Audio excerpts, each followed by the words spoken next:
Osteoarthritis নিয়ে treatment থেকে শুরু করে ক্যান্সার পেনের যে severe cancer pen, trigeminal neuralgia, তার যে সিভিয়ার পেন, সেগুলো ট্রিটমেন্টও কিন্তু ইন্টারভেনশনাল পেন মেডিসিনের মধ্যে সম্ভব।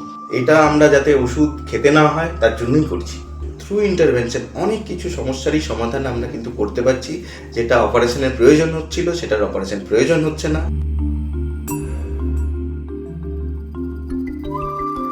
ব্যথা ব্যাপারটা কিন্তু সবার মধ্যেই রয়েছে। মানে আপনার বাড়িতেই দেখবেন কারোর হাঁটুতে ব্যথা রয়েছে, কারোর কোমরে ব্যথা রয়েছে, শোল্ডার পেন রয়েছে। কিন্তু এই যে ব্যথার একটা অ্যাডিকুয়েট ট্রিটমেন্ট, ব্যথা যখন হচ্ছে, তো আপনাদের যখন হাঁটুতে ব্যথা হচ্ছে মানে কনভেনশনাল ধারণা হচ্ছে নি রিপ্লেসমেন্ট ছাড়া কিন্তু এর কোনো উপায় নেই। কোমরে ব্যথা হচ্ছে মানে একটা নার্ভ কম্প্রেশন হয়েছে, তাতে কিন্তু সার্জারি করতে হবে। এই কনসেপ্টটা কিন্তু এখন যে আমাদের ইন্টারভেনশনাল পেইন ম্যানেজমেন্ট, ধরুন কোনো একটা জায়গাতে পেন হয়েছে, ধরুন নি পেন হয়েছে, নি পেনের কিছু পেন জেনারেটর রয়েছে।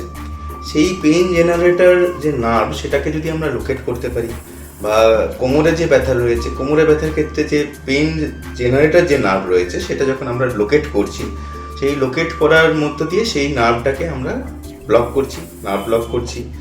কখনো কখনো রেডিও ফ্রিকোয়েন্সি অ্যাবলেশন দিয়ে নার্ভটাকে পুড়িয়ে দেওয়া হচ্ছে। তার ফলে যে পেনের যে সিগন্যাল যেটা যাচ্ছিল ব্রেনে, সেইটা কিন্তু যেতে পারছে না। হাঁটুর ক্ষেত্রেও তাই, যে হাঁটুতে 3টে নার্ভ, জেনিকুলার নার্ভ, 4টে জেনিকুলার নার্ভ রয়েছে। সেই নার্ভগুলোকে যদি আমরা পুড়িয়ে দিতে পারি, যারা অস্টিওআর্থ্রাইটিসের পেনে ভুগছেন দীর্ঘদিন ধরে, তাদের ক্ষেত্রে কিন্তু একটা হিউজ বেনিফিট পাচ্ছেন। এবার কোথায় আলাদা, মানে ধরুন এর সাথে সাথে আমরা যেটা করছি, যাদের আর্লি স্টেজ অফ আর্থ্রাইটিস রয়েছে, না অস্টিওআর্থ্রাইটিসের একটা আর্লি স্টেজে রয়েছেন, তাদেরকে কিন্তু আমরা অফার করতে পারছি যে রিজেনারেটিভ থেরাপি মানে হচ্ছে যে আপনার একটা জায়গায় ধরুন হাঁটুতে অস্টিওআর্থ্রাইটিস রয়েছে, মানে হচ্ছে হাঁটুর যে কার্টিলেজ সেটা ক্ষয়ে গিয়েছে।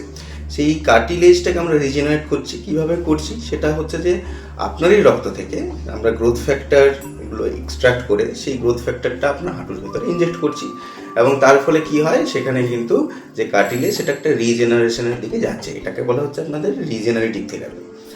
তো ওভারঅল দেখতে গেলে মানে আগে যে কনসেপ্ট ছিল যে মেডিকেশন, ব্যথা হয়েছে মানে ব্যথার মেডিকেশন, মানে ব্যথার ওষুধ সবাই ভুরি খাচ্ছেন, এবং ভুরি খেতে গিয়ে কিডনিটা খারাপ হচ্ছে বা লিভারটা খারাপ হচ্ছে, বা কারোর ক্ষেত্রে গিয়ে সার্জারি করছেন, সার্জারি করার পরে তার একটা অ্যাডিকুয়েট প্রাইস, বা হচ্ছে যে তারপরে অ্যাডিকুয়েট রিহ্যাব সেটা হচ্ছে না।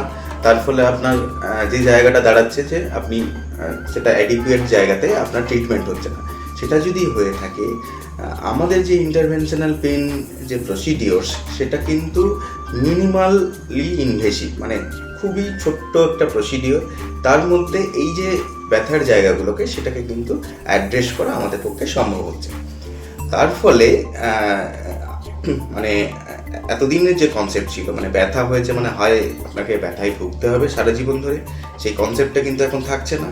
প্লাস হচ্ছে যে সব ধরনের যে ট্রিটমেন্টের মধ্যে আলটিমেটলি তাকে আপনাকে যে অপারেশনের দিকে যেতে হবে, সেটাও থাকছে না। মানে এখন যেভাবে আমরা এগোচ্ছি, তাতে সমস্ত যে ট্রিটমেন্ট সেগুলো কিন্তু আস্তে আস্তে মিনিমালি ইনভেসিভ ট্রিটমেন্ট বা ইন্টারভেনশনের দিকে আমরা যাচ্ছি।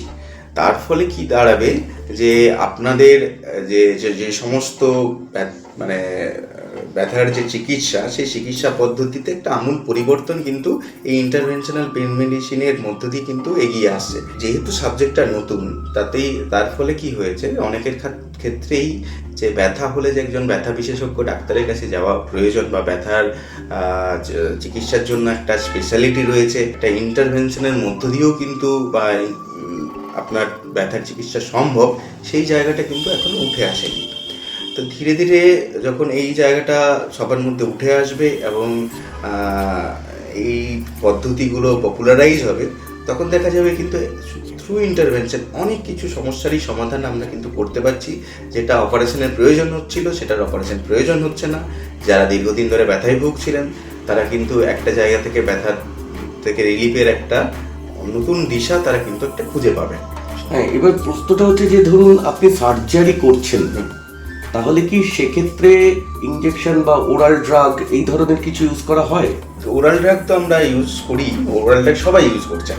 কিন্তু আমাদের যেটা আলাদা সেটা হচ্ছে যে ইন্টারভেনশন, যে অনেক রকম ইন্টারভেনশন আছে। রিজেনারেটিভ ট্রিটমেন্ট থেকে শুরু করে, নার্ভ ব্লক থেকে শুরু করে, রেডিও ফ্রিকোয়েন্সি অ্যাবলেশন থেকে শুরু করে, এই যে ট্রিটমেন্ট মানে ফ্রম অস্টিওআর্থাইটিস নিয়ে ট্রিটমেন্ট থেকে শুরু করে, ক্যান্সার পেনের যে severe cancer pen, trigeminal neuralgia, তার যে সিভিয়ার পেন, সেগুলো ট্রিটমেন্টও কিন্তু ইন্টারভেনশনাল পেন মেডিসিনের মিপসি, মানে আমরা বলি MIPSI, minimally invasive pain and spine intervention, তার মধ্যে সম্ভব। আচ্ছা, এই চিকিৎসার পর কি ওষুধের কোনো একটা কোর্স আছে, কন্টিনিউ করতে হয়? না, একদমই না। এটা আমরা যাতে ওষুধ খেতে না হয় তার জন্যই করছি। আচ্ছা, পরবর্তীকালে কি সেই যে জায়গার ব্যথা সারানো হলো সেই জায়গায় আবার ব্যথা ফিরে আসতে পারে, এরকম সম্ভাবনা?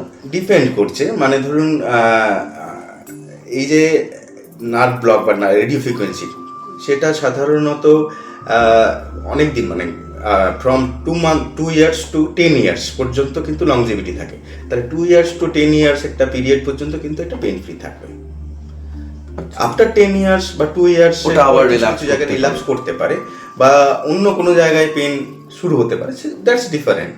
মানে কোনো নির্দিষ্ট এজ গ্রুপ আছে যে মানে এই এজ থেকে এই এজ হলে তা তাড়াতাড়ি সেরে যেতে পারে বা নিতে পারে, বা পরবর্তী একটু বয়স্ক হলে পরে? না, একদমই না। পেনের জন্য সবারই, যেহেতু নার্ভ সবার ক্ষেত্রেই একই রকম, একই জায়গাতেই আমরা ট্রিটমেন্ট করছি, তা সেক্ষেত্রে নার্ভ ব্লকের ক্ষেত্রে এটা কোনো এজ নেই। কিন্তু রিজেনারেটিভ থেরাপি যেটা বলছিলাম তার ক্ষেত্রে এজ আছে। আর্লি স্টেজে এলে বেটার রেজাল্ট অবশ্যই পাবেন, কিন্তু লেট স্টেজে এলে সেই রেজাল্ট আমরা দিতে পারবো না, তার কারণ অলরেডি সেটা লেট স্টেজে চলে গিয়ে। বিশেষ করে বয়স্ক মানুষরা, যারা বয়স্ক মানুষ আছেন তাদের ক্ষেত্রে কিন্তু এই পেন ম্যানেজমেন্টটা বেশিভাবে উপকারী, তার কারণ তাদের ক্ষেত্রেই সিভিয়ার ক্রনিক পেনে তারা ভুগছেন। মানে সাধারণত ইয়াং যে পপুলেশন, তাদের হয়তো একটা অ্যাকিউট পেন হয়েছে, সেটা তো নর্মালি একটা পেন স্পন্ডিলোসিস বা ওই ধরনের কিছু। স্পন্ডিলোসিস যদি হয়ে থাকে, স্পন্ডিলোসিস মানে স্পন্ডিলোসিস কথাটা তো মেডিকেলি যদি বলি স্পন্ডাইলোলিস্থেসিস, কোমরের যে হাড়টা সেটা সরে গিয়েছে, সেটা গিয়ে নার্ভ রুটের উপর কম্প্রেশন ফেলছে। এটা যদি কম্প্রেশন ফেলে, সেই নার্ভ রুটে কম্প্রেশন ফেলছে সেটাকে আমাদের ক্লিনিক্যালি আইডেন্টিফাই করতে হবে, এবং সেই নার্ভ রুটে গিয়ে আমাকে কিন্তু ইনজেকশনটা দিতে হবে। সেই জায়গাতে যদি আমি নার্ভ রুটে গিয়ে ইন্টারভেনশন করি, তখনই কিন্তু ওই যে নার্ভটা যে ফ্লায়ার করছিল, মানে ব্যথার অনুভূতি পাঠাচ্ছিল, সেটা কিন্তু আর যাবে না, তখনই ব্যথার অনুভূতিটা কিন্তু সে কম অনুভব করবে। তার মানে পেইনের চিকিৎসা হচ্ছে পেইনলেস।